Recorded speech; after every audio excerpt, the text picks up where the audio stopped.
Untuk topik ini, anda akan merujuk kepada Digital Climate Change Marathon Module yang bermula di halaman 46. Makanan adalah bahan-bahan yang boleh dimakan untuk membantu pertumbuhan badan, membekalkan nutrisi dan tenaga untuk berfungsi sepanjang hari. Ianya terdiri daripada karbohidrat, lemak, protein, mineral dan vitamin. Setiap jenis makanan juga dapat menghasilkan jumlah pelepasan gas rumah hijau yang tersendiri. Anda juga boleh merujuk halaman 48 untuk melihat beberapa contoh makanan dan jenis impaknya terhadap alam sekitar. Jenis proses pertanian, peternakan, pembungkusan, penghantaran dan pembuangan makanan memainkan peranan yang penting dalam menentukan jumlah pelepasan karbon anda. Jadi bagaimanakah makanan dan faktor yang lain dapat menjejaskan bumi kita kerana pelepasan gas rumah hijau yang tinggi? Proses pertanian dan peternakan akan melepaskan gas rumah hijau. Hal ini disebabkan oleh tanah pertanian, baja, penguraian sisa tanaman, peternakan lembu, kambing dan lain-lain. Pembungkusan makanan juga dapat menyumbang kepada pelepasan gas rumah hijau seperti plastik, kaca, kertas, logam dan sebagainya. Seterusnya ialah penghantaran makanan yang dapat melepaskan gas rumah hijau kerana pembakaran api fosil yang dilakukan untuk pengangkutan seperti kereta, kapal, motosikal dan lain-lain. Akhir sekali ialah pembuangan makanan yang dapat menghasilkan metana apabila diurai di tempat pembuangan sampah. Oleh itu, kita hendaklah menitik berat setiap tindakan kerana ianya dapat mempengaruhi alam sekitar kita. Makanan telah menyumbang pelepasan gas rumah hijau sebanyak 20 hingga 30% di seluruh dunia. Adakah anda tahu bahawa kini dianggarkan kira-kira 13.7 bilion tan metrik gas karbon dioksida telah dihasilkan oleh makanan setiap tahun? Manakala di Malaysia, kuantiti pembaziran juga semakin meningkat di mana 1.64 kilogram sisa makanan telah dibuang oleh seorang rakyat Malaysia dalam sehari. Ianya lebih tinggi berbanding purata dunia sebanyak 1.2 kilogram sehari.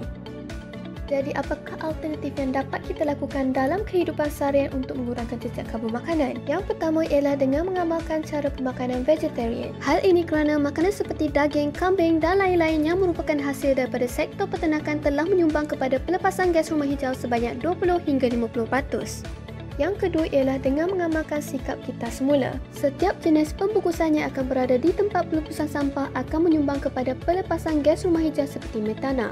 Oleh itu, pastikan pembungkusan anda dapat digitar semula. Yang ketiga ialah dengan menanam makanan anda sendiri. Pelepasan gas rumah hijau daripada hasil sayur-sayuran dan buah-buahan yang ditanam akan lebih rendah berbanding yang dibeli. Alternatif yang terakhir ialah dengan memakan makanan yang organik. Pelepasan gas rumah hijau bagi tanaman organik adalah 20% lebih rendah manakala produk haiwan organik pula ialah 40% lebih rendah. Seterusnya, mari kita lihat cara untuk menganggar jumlah jejak karbon makanan supaya anda dapat melakukan alternatif yang sesuai dalam kehidupan seharian anda. Untuk menganggar jumlah jejak karbon makanan anda mestilah menitik berat perkara-perkara seperti jenis makanan, asal makanan anda, jarak perjalanan untuk memperoleh makanan tersebut dan jenis pembungkusan. Setiap kriteria untuk makanan anda akan mempunyai skor yang tersendiri. Oleh itu, anda perlu mengenal pasti kriteria-kriteria tersebut dan menambah kesemua skor tersebut untuk memperoleh jumlah anggaran bagi jejak karbon makanan anda. Semakin tinggi jumlah skor terakhir anda, semakin tinggi pelepasan gas rumah hijau yang telah anda hasilkan kerana makanan. Jadi mari kita teruskan aktiviti kita dengan melakukan beberapa latihan untuk melihat jumlah anggaran jejak karbon makanan bagi beberapa situasi. Pastikan anda menyerahkan kuis latihan jejak karbon makanan dan refleksi anda pada hari esok.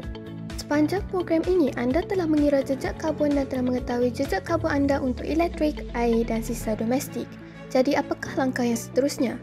Sudah tentunya anda mestilah mempunyai pelan tindakan mengurangkan jejak karbon anda yang tersendiri untuk menentukan alternatif yang akan dilakukan untuk mengurangkan jejak karbon anda di sekolah dengan berkesan. Pelan tindakan ialah senarai sasaran atau matlamat untuk alternatif yang akan dilaksanakan di sekolah anda serta mempunyai penerangan yang terperinci. Ianya juga mestilah menepati SMART Goal. Rujuk halaman 58 untuk ketahui dengan lebih lanjut. Mari kita lihat tip-tip untuk menghasilkan pelan tindakan mengurangkan jejak karbon yang berkesan dan contohnya. Rujuk halaman 59 dan 60 ketika penerangan dilakukan untuk memahami dengan lebih lanjut. Topik anda mestilah berdasarkan tema yang telah dipelajari dan berkait rapat dengan isu yang dihadapi di sekolah anda yang diterangkan dengan terperinci. Oleh itu, ianya penting untuk anda agar mengenal pasti perkara yang menyumbang kepada jejak karbon di sekolah dan pastikan anda menyertakan maklumat yang penting tentang isu yang dipilih. Objektif ialah berdasarkan aktiviti yang akan dilaksanakan dan disertai bersama maklumat penting yang berkait rapat dengan topik yang telah dipilih. Aktiviti alternatif yang akan dilaksanakan mestilah dapat menghasilkan perubahan yang ketara terhadap jejak karbon di sekolah anda. Ianya dapat dilakukan mengikut proses atau sebaliknya mengikut pilihan anda. Target anda mestilah bersesuaian dengan aktiviti dan objektif anda. Pastikan target anda dapat diukur dan nyatakan cara untuk anda mengenal pasti pencapaian target tersebut. Tempoh masa untuk pelan tindakan dan untuk melaksanakan aktiviti mestilah dinyatakan. Untuk pihak yang bertanggungjawab, anda mestilah menyenaraikan nama pelajar dan guru yang terlibat dalam menjayakan dan melaksanakan aktiviti untuk mengurangkan jejak karbon di sekolah anda secara spesifik. Pencapaian anda mestilah berkait rapat dengan target anda dan disertakan bersama bukti seperti dokumen dan lain-lain. Pada akhir program ini, anda dikehendaki untuk menulis refleksi bagi program ini. Selain itu, anda juga perlu menulis dan menandatangani ikrar menangani perubahan iklim sebagai perjanjian untuk terus berusaha dalam mengatasi isu ini demi kesejahteraan bumi kita. Pastikan anda menulis tindakan yang dapat anda laksanakan dalam kehidupan seharian anda untuk mengurangkan jejak karbon anda. Kita mestilah bertanggungjawab dalam menjaga alam sekitar kerana tidak dinafikan lagi bahawa perubahan iklim telah menjejaskan bumi dan mempengaruhi kehidupan seharian kita.